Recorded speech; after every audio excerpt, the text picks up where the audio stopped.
Hey everyone, and welcome back to another video. And in this video, I'm going to show you how to pay your Cox bill online. Now, this video is going to be particularly useful for individuals. Let's say that you have Cox Internet and Cox Mobile and you need to pay your bill. How do you actually go ahead about doing so? Now, this video is going to be short, sweet, and simple, guys.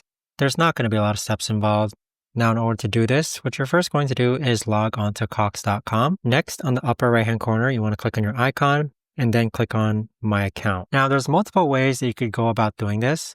This is just one of them, but once your account starts to load, you should see this option here of how much is due and when the date is due, and simply just click on Make a Payment. Now, once you click on Make a Payment, you can scroll down and select the total balance due, when you want to make the payment date, which payment method you want to go ahead and use, and then click on Submit. But there you have it, guys. That right there is the best and easiest way that I know of to actually go ahead and make a payment and pay your Cox bill online.